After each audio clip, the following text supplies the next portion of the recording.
evening and welcome. I will call the Yakima City Council regular business meeting to order for November 3rd, 2025. Roll call, please. Byrd, Here. Brown, Here. Byers, Present. Decio, Here. Glenn, Here. Herrera, Here. Roy. Here. Thank you. Please stand and join us for the Pledge of Allegiance.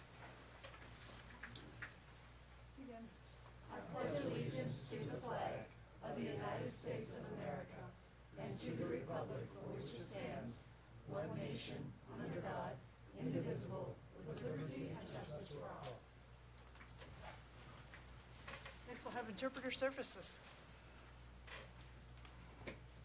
Jorge Villaseñor, Language Connection. Si alguien necesita la ayuda de un intérprete, tenemos los radios disponibles y estoy listo para hacerlo. Gracias. Thank you.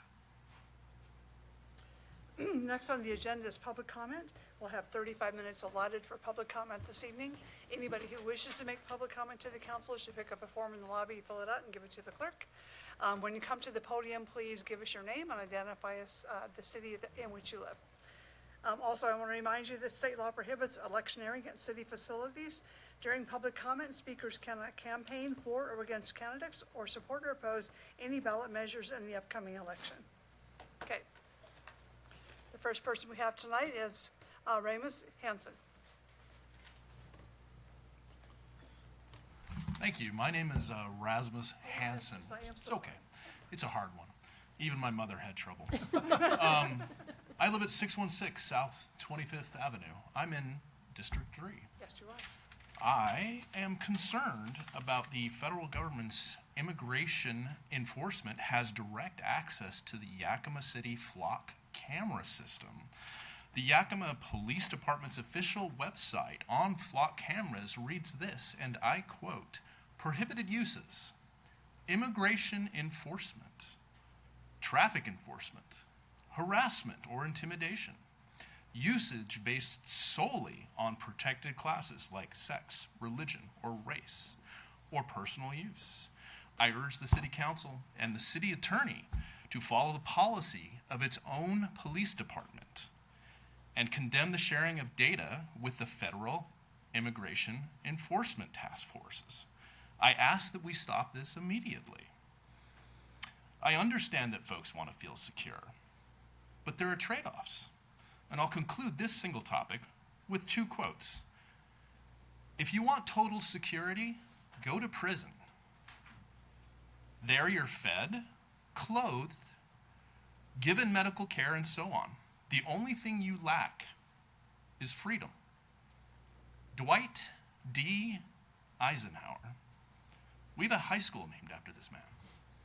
And finally, freedom is never more than one generation away from extinction. Ronald Reagan. Next topic. On the recently completed interchange at Powerhouse Road, Fruitvale Boulevard, and 34th in District 5. I wish to congratulate the city of Yakima for an excellent engineering and timely completion of this roadworks project. Compared to its previous configuration, I find it easy to navigate and less stressful when I drive it. I want to say bravo to the engineering team that put it together, and bravo to the project manager for pulling together in such a timely manner. Thank you. Thank you, Mr. Hansen. You're welcome. I want to say bravo for the way you presented that. Yes. Next is Brian Korst.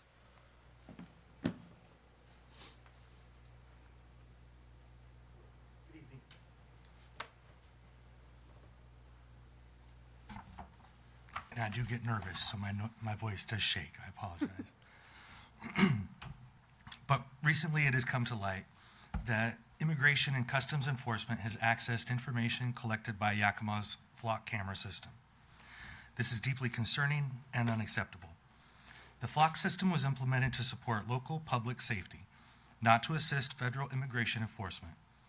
Allowing ICE to access this data violates the public's trust and contradicts policy of the City of Yakima and the Yakima Police Department, which clearly prohibits the use of local resources for immigration enforcement. License plate data is highly sensitive. It reveals where people live, work, and travel. When this information is shared with immigration authorities, it places families in danger and spreads fear across our community. People become afraid to report crimes or to cooperate with law enforcement, which makes all of Yakima less safe. I respectfully urge the City Council to take immediate action to investigate how ICE obtained access to the flock camera data, and if city employees offered assistance in this. I'd like you to prohibit any sharing of local license plate information with immigration enforcement, and strengthen oversight and accountability to ensure technology is used only in compliance with the policies of the City of Yakima and the Yakima Police Department. Public safety depends on trust, not surveillance or fear. Please act now to protect the privacy, dignity, and safety of every resident of Yakima. Thank you. Thank you, Ms. Corsi.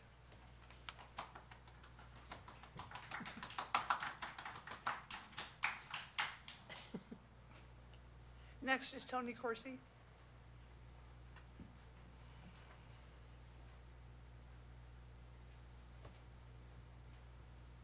Tony Corsi, where I lay my head's where I'm at. The word trust.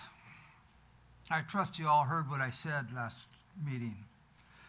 But if you look at your minutes, somebody changed the wording. What a shame. But then you guys should be used to that. 7/2/2019, show ID number 9324. I realized we had a big glitch years ago, and we lost some meetings. What a joke when you guys make 2 meetings copies. Anyways, it's up to you to do your own research, because I don't have to research it, because I'm living through it. Madam Mayor, you were at that meeting. So, with that said, I'm still going forward, and you guys don't want to answer questions. I'm just wondering if this place is a school or is it a government building? You have my ID numbers, all 3 of them, state, FBI, and the other ones. You have my phone number because I haven't given you my address, but you know where I'm at. So it's 509-594-9866. And I do know how to answer, and I do know how to say, no, I don't have to talk to you. Understand that, all you? The word trust means somebody trusted me enough to step up and, well, you know, the crosswalk, the pedestrians, fire truck, the police cars. And I was told not in my lifetime. What a joke. Let's see if you guys could all walk on water. God bless, you gave me safe. Thank you, Mr. Corsi. Oh, wait. Do I go to the federal court or do I go to the city or state? Because the state decided to open up me a post office. So you're in competition with the feds. Thank you, Mr. Corsi. No, thank you. Is there anyone else who wishes to make public comment here this evening? Mr. Beeler, is there anyone online who wishes to make public comment this evening? No, Mayor Byers, there is not. Thank you. Then we will end the public comment portion of the meeting. Next, we'll go into open discussion for the good of the order, and I don't think we have anything scheduled in there. Not yours? Okay. I am going to make a council report, however, this evening. Last week, we had Colonel Masahiro Yamashita, the Major Commander of the 22nd Rapid Deployment Regiment from Japan. And they were here at the training center in Yakima doing their annual training. And he came by City Hall to meet me, and he brought something for the City Council. So I'm going to share it with you this evening. Their group is called Rising Thunder, and so this is the plaque for Rising Thunder 2025. They're here from October 27th to November 11th, 2025. And it's presented to the City of Yakima. I'll let you pass around and look at it, and I just wanted to bring that to the council's attention. It was a fun experience, so grateful that they are here in our community for a period of time and wanted to honor the city. All right. Next is the consent agenda. Items on the consent agenda are considered routine by the city council and will be enacted by one motion without discussion. A council member may request to remove an item from the consent agenda, and if approved, it will be placed on the regular agenda for discussion and consideration. Does anyone on the council wish to remove an item from the consent agenda? I would like to remove item C. Any others? If not, then clerk, would you read the agenda, please? Item 7A is approval of minutes from the October 21, 2025 City Council regular meeting. Item B is a resolution accepting and approving the third quarter 2025 claim report for the city of Yakima. Item D is a resolution authorizing the city manager to execute supplemental agreement number 4 to task order number 2022-01 entered into with HLA Engineering and Land Surveying for the Water, Irrigation, and Wastewater Division's Low-Income and Unserved Utility Areas Project AC 2570 and SC 2605. Item E is a resolution authorizing the issuance of a right-of-way long-term use permit to allow a driveway off North Fifth Avenue along the south side of the property at 801 North Fifth Avenue for a duplex. Item F is a resolution authorizing a professional services supplemental agreement 1 with RH2 Engineering for I-82 sewer main extension at the landfill mill site, project 2760. Item G is a resolution authorizing the city manager of the city of Yakima to execute the Yakima Downtown Development and Promotion Agreement with the Downtown Association of Yakima for the purpose of promoting economic development, beautification, tourism, and recreational activities in the downtown district through the Washington State Main Street Program. Thank you. Madam Mayor, I move to approve the consent agenda. A second? So we have a motion by Deputy Mayor Brown and a second by Councilman DCO to approve the consent agenda as read, and we'll need a roll call vote, please. Berg, Yes. Brown, Yes. Byers, Yes. DCO, Yes. Glenn, Yes. Herrera, Yes. Roy, Yes. All right, motion passes 7-0 and resolutions are adopted. We're going to go back to item C, and Ken Mortensen, our the director of our Parks and Rec Department, is here. I pulled this off because it's just kind of a cool thing that's happening at one of our parks. I always like to share good news about that, so take it away, Ken. Thank you, Mayor. Good evening, Council. Ken Wilkinson, Parks and Rec Manager. So before you, you have a contract with the Department of Commerce for just a little bit under $100,000 for some improvements to Elks Park Little League fields. At the encouragement of Senator King, he said, we would like for you to apply for this grant through the Department of Commerce to make those necessary improvements.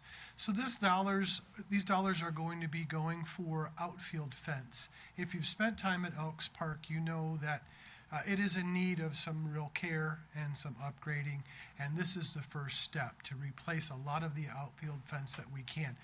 We don't know exactly how far the $100,000 will go, but we'll do as much as we can. And then again, maybe apply for additional dollars for next year's budget with the state. So that's what it's primarily for. There's some other things. We need to move some irrigation and then also do a little bit of reconfiguring of one of the ball fields that's kind of towards the back. So hopefully these dollars will go fairly far and we can get some of those things done before the baseball season starts for 2026. Thank you. I appreciate that, Mr. Wilkinson. I think that our Little League players and their parents will be very appreciative. Yes. Hopefully we can do more. Thank you. Thank you, Ken. Thank you.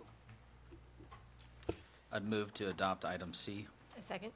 So we have a motion by Deputy Mayor Brown and a second. Is it a resolution? Yes, would you read the resolution, please, first? This is a resolution authorizing execution of an agreement with Washington State Department of Commerce for a grant of $99,910 for improvements to Elks Memorial Park. Thank you. So we have a motion by Deputy Mayor Brown and a second by Councilman DCO to approve the resolution. We'll take a roll call vote, please. Brown, Yes. Byers, Yes. DCO, Yes. Glenn, Yes. Herrera, Yes. Roy, Yes. Berg, Yes. All right, motion passes 7-0. Resolution is adopted. Thank you, council. Now we're down to, we have no public hearings this evening, so we're down to department items. We have an ordinance for the 2025 bicentennial budget, and our Director of Finance, Craig Warner, is going to present to council. Good evening, council. Before you is an ordinance to amend the 2025 budget. This is our fourth quarter amendments, and it is a normal process. As we go through these, there's about 25 of them listed, and I'm not planning to go through all of them. They were all in your council packet, so you can take a look, and if you have any questions, please let me know.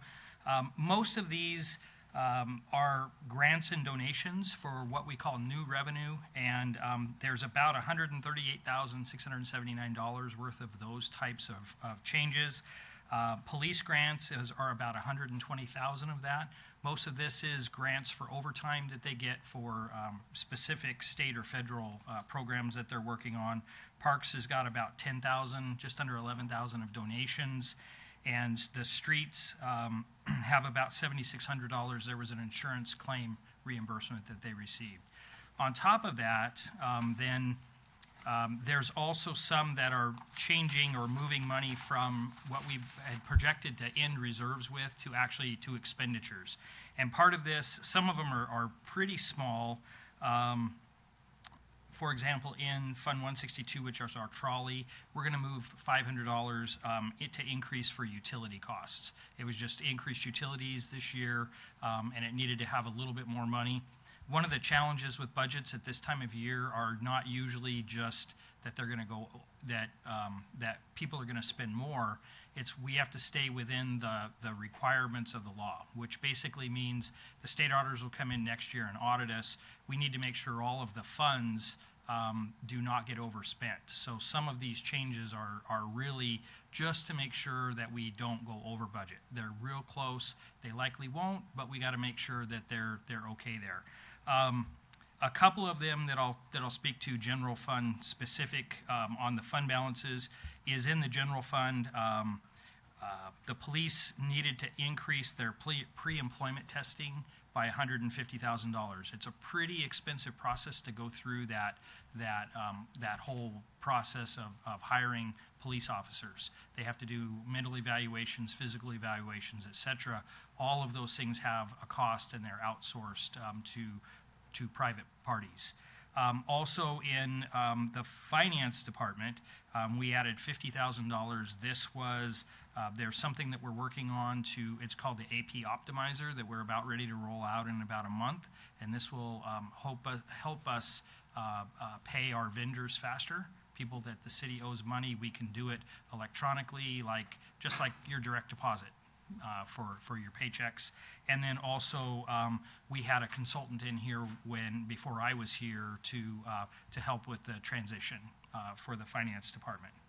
Those were the general fund changes. And then there are the last four changes are really, we've kind of set this up in past meetings where we've created a new fund for affordable housing. We've created a new fund for lodging tax. This is now to make those budget amendments for those. We also have one last ARPA amendment for 2025. We didn't know quite how much ARPA money was going to be left at the end of 24. So this makes that change. And then there's one other where we're making some adjustments to the Economic Development Fund. So that's the total, or the total changes overall, which make the total change to the total budget overall is $9,358,507.10. So if you have any questions, I'd be happy to answer them. Where did the 10 cents come? It's just over the top. Yeah, so- There you go. Any wanna know. questions, council? Hearing none? All right. Thank you, Mr. Warner. Thank you. You're welcome. Next is our city manager update. Excuse me, Mayor Byers, may I read the title of the? Would you please? Thank you. This is a first reading of an ordinance amending the 2025 through 2026 budget for the city of Yakima and making appropriations from unappropriated fund balances within various funds for expenditures during 2025 for various purposes. Thank you. I forgot about the first reading. So it is the first reading. We won't take action, but we just needed to state that. All right. Now I'll move to the city manager. Okay, before I get started, I do have some information tonight for you, but I'm also wondering if Captain Janice wants to come up and talk a little bit about Flock, just to explain some things to the folks. Thank you for being here. Welcome, Captain Janice. Good evening, council, city manager, and city staff. Captain Janice for the Yakima Police Department, filling in for Chief Boyle. And I can answer any questions about Flock. I know there's been a couple of questions circulating around the community about it.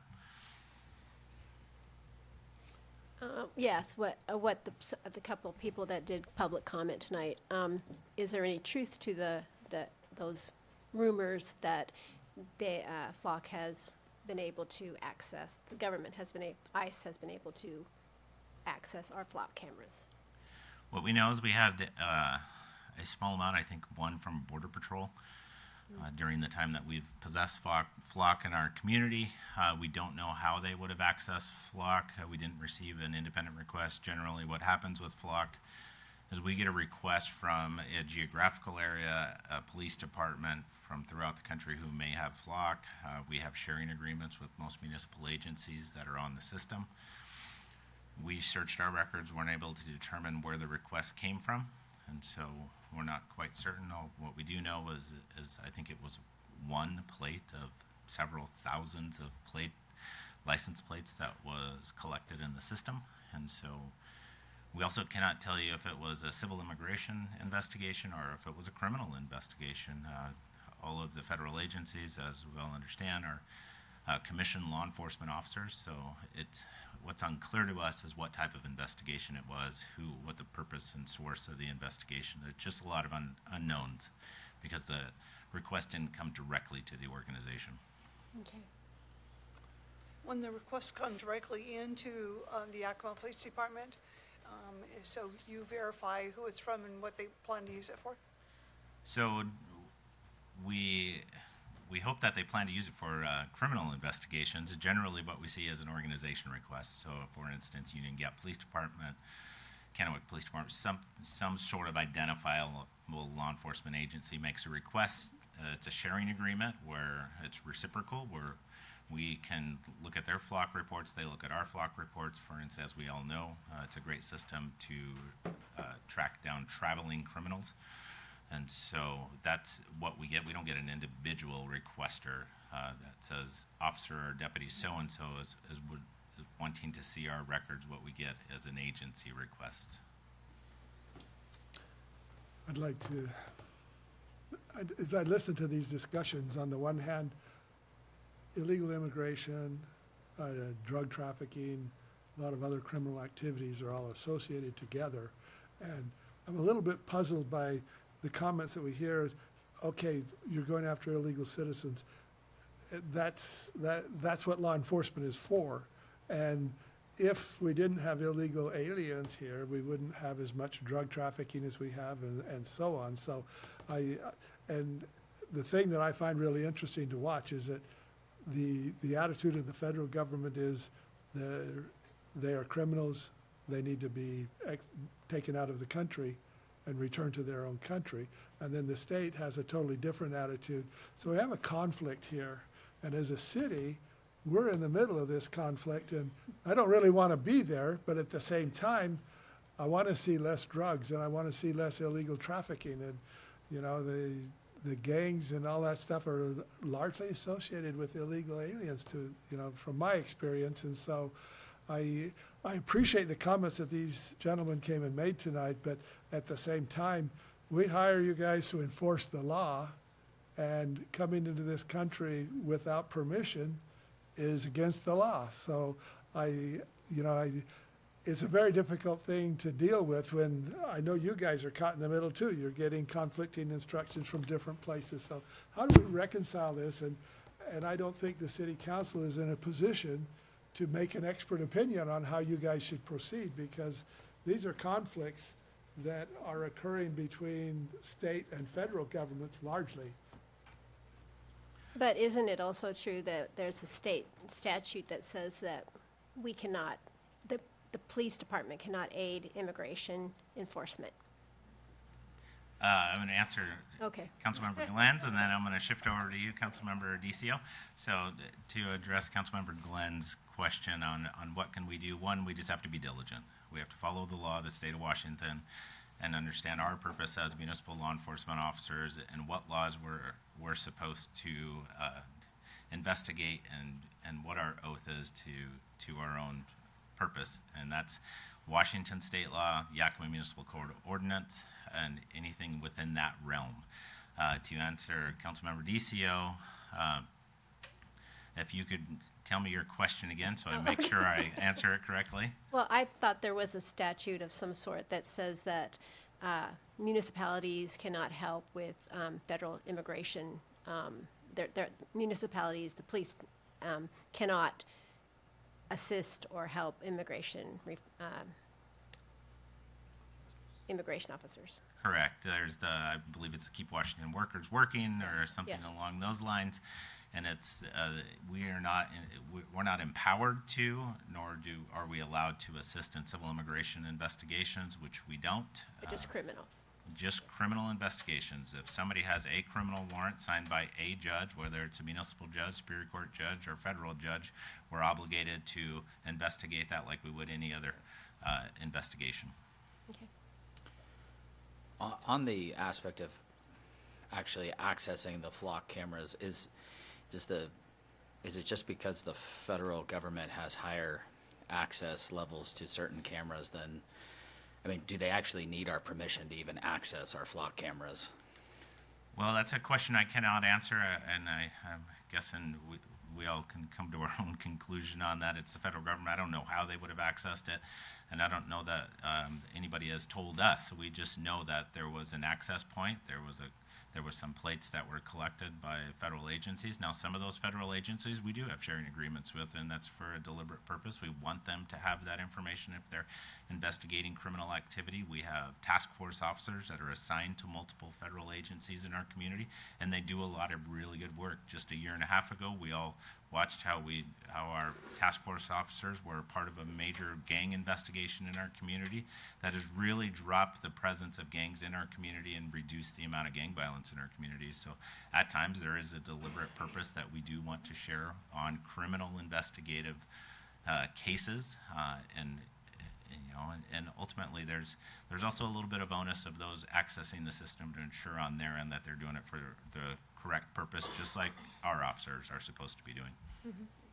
Councilman Herrera, you had I know 4 of us were here a couple years ago when we actually got the flock cameras, and I know that was one of the concerns that when I was trying to think to get those approved, but I think it was majority anyways, about those flock cameras, about who has access to the data as well too. So you kind of answered already. Just to how can we reassure the community that this data breach or this data doesn't get shared, or is there a process to further see that doesn't happen, or if you have any power? Certainly through this inquiry, we have looked at all of our systems to ensure that we're complying with the Keep Washington Workers Act and our own policies. And if we come across anything that looks suspicious, it will allow us the opportunity to investigate further. And at this time, we don't have a lot of answers on why there was those inquiries into the system or if they used a different access point. But what we can tell so far is that we are not able to find a request from any of those agencies. The other issue that kind of concerns me, and I don't know how much to trust the internet anymore, but looking on the internet in Seattle and Portland, there have been many cases of drug, customs enforcement going after illegal aliens and then getting huge amounts of drugs and crimes that are being committed, and yet we have citizens who are going out and trying to hinder the customs people from doing their job, which is also against the law, and then the police are in the middle of that. So, I look at this whole thing and I say, this is a very ugly situation. A civilized society we shouldn't have to deal with, but at the same time, I don't want to leave those drug dealers out on the streets as an abundance of caution, and the gangs are a problem as well, and it all seems to be related in a large degree to illegal aliens. So I appreciate the fact that you guys you know, you're in a very difficult position. And I support getting rid of illegal aliens, and I support following the law. And it's, you know, I just watched this whole thing happening, and I say, how can we have something like this happen in the United States of America? Can I- It's beyond the scope of the city council at this Yeah. point. I appreciate your. Can I ask one question? Go ahead. So I guess my question is so you're saying that when these flock cameras are accessed, it's in regards to a sharing agreement for criminal purposes Correct. and only criminal purposes? That is our purpose, correct. Okay, just wanted to state that for the public so that they understand these are for criminal purposes that these cameras were accessed. Correct. Okay, thank you. Thank you. Thank you. Councilman Denise. All right, that brings us to other business. Does any person on the council have other businesses? She had other Oh, things. you were I still did have going. one more thing. I'm All so right, sorry. Please go ahead. Okay. I wanted to provide an update on the letter that's in your packet tonight from the Fair Play Coalition. And I wanted to also provide the community some information about this topic because I think if they haven't been paying attention, they wouldn't know what we're talking about. So I'm going to start with that, just a little bit of context. So City Council and City staff received a letter last week from a group of 200 licensed restaurateurs. They have asked the city shut down unlicensed food vendors. They cite several concerns, and not all of them are related to the city. The first one is public health risks, which is in the jurisdiction of the Yakima Health District.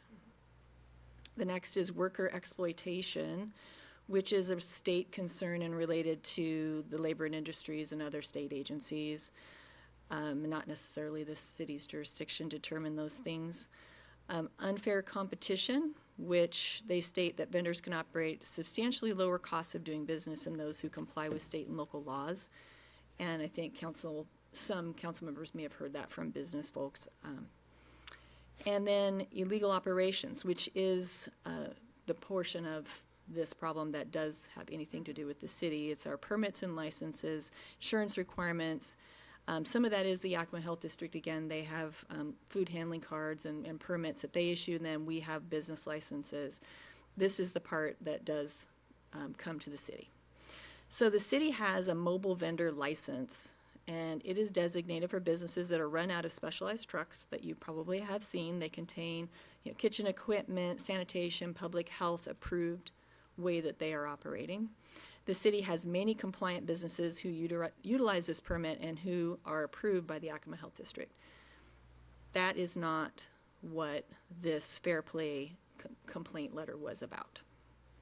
Their complaint is about vendors who pop up selling hot prepared food in parking lots after hours using tents and without the characteristic preparation and sanitation facilities that are available in these trucks and other facilities. It is our understanding that these pop-up temporary food vendors who are selling prepared food do not hold valid licenses. Further, the Yakima Health District does not offer permits to food vendors who do not have proper storage, sanitation, and could potentially cause illness. That decision is in the purview of the Health District, though not the city. City staff met this morning with the Yakima Health District to discuss the concerns raised in that letter. We're still in the process of evaluating our ordinances to determine if we have any recommended changes for council to consider in the future. Prior to this issue being raised, city staff had already been working on a proposed update to Title V. This is the title that addresses many of these issues.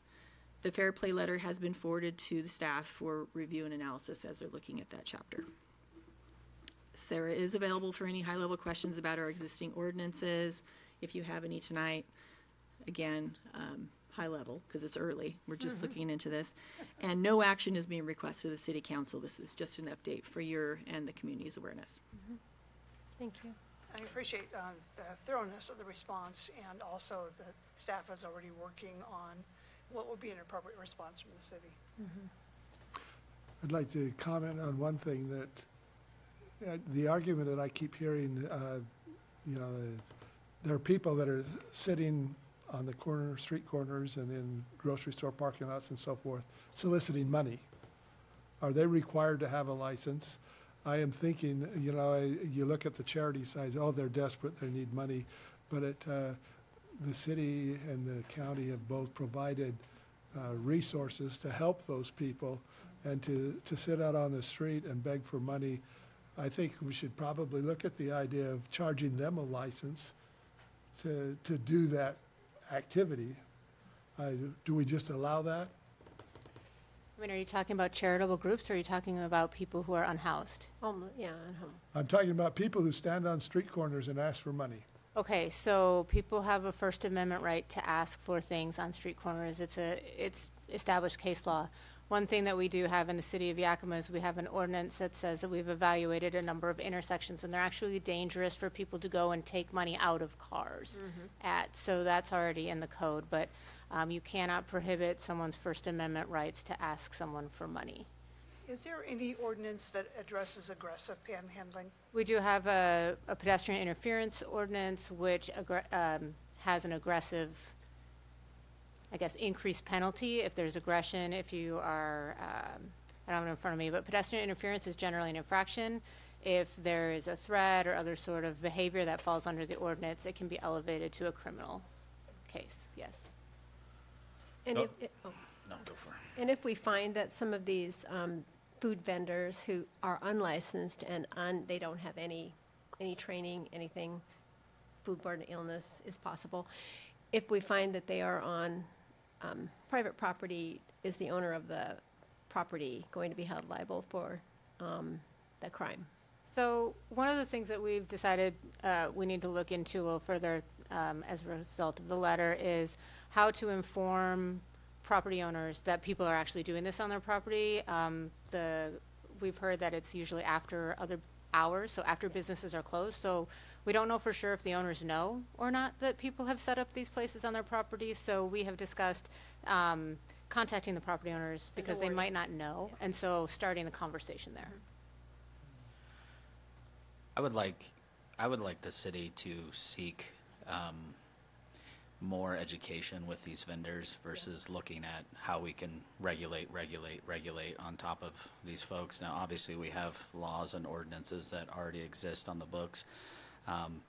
But as you mentioned, there's only really one thing that's in our purview, and that's what you had mentioned. So I'm like, how can we help them come in, In compliance. with those things? And then I agree. that's out of our jurisdiction at that point. And Because some of them probably are unaware of what they have to do. And if we can teach them the steps to get legal, then, that's great. Education first, absolutely. Councilman Herrera? Yeah, just piggyback on that, because we want to be proactive, not reactive. And I know the health district has already worked with local businesses. I've attended one where they actually provide information on how these type of vendors can get a license or the permits. So yeah, what DCO and Matt Brown said as well too. And I think we can easily do that. I know that the health district education is their first step for everything, that they reach out to the community too. That's one of their top priorities. And I know that in the city of Yakima, for example, talking to YPD, education is the first step in law enforcement on vehicle situations. So I think education should be the first step in everything.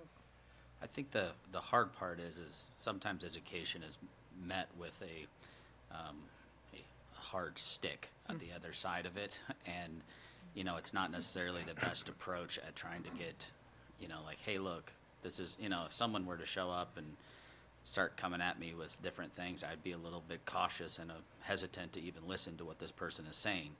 And I know there has been a lot of drama behind this inside the county itself, and again, I would just stress, like, maybe there's a better approach, a business liaison or someone that can, maybe Gary is, I know, yeah, Gary, you're volunteer. But someone that can help from a friendly face perspective, going in and saying, hey, look, and if they continue to not, then it's like, all right, well, now we're here, so. Councilman Herrera? As right now, Sarah, does the city or YPD have the authority to shut down these operations, or just to clarify for us and the public as well? So businesses are required to have a business license in the city of Yakima, and you can be fined if you are operating a business without a license. So that's where we're at. I think generally what we try to do is educate. Right now, this is the codes division, so I am not the first person you should ask about their process, but it's one of those things where I think the health district has the authority to actually shut down the business of selling food under their provisions. Our business code right now says that if you're operating a business without a license, it's a fine, and it can be a criminal offense in certain situations, but most of the time it would be a fine for operating without a license. And as you said, I think that our goal is to have everyone just be a licensed business, not to fine everyone. Right, and also for the safety of the community, not to have a breakout of foodborne illness, you know. Yes, agree with that. So do we have a way that customers can recognize if a business has a business license? I know in some places I'll see the business license posted on the wall or something, but, you know, with mobile food and so forth, I haven't paid attention, but is that something that we need to address, that if you're doing it legitimately, then we should make it known to the public somehow?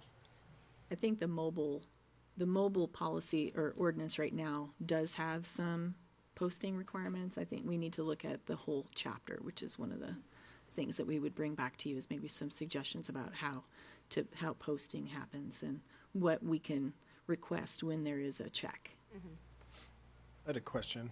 Yes. Sounds like a lot of oversight, a couple different entities trying to tackle this problem. Hypothetically, could the city create their own health district so we can just kind of streamline everything? Is that possible?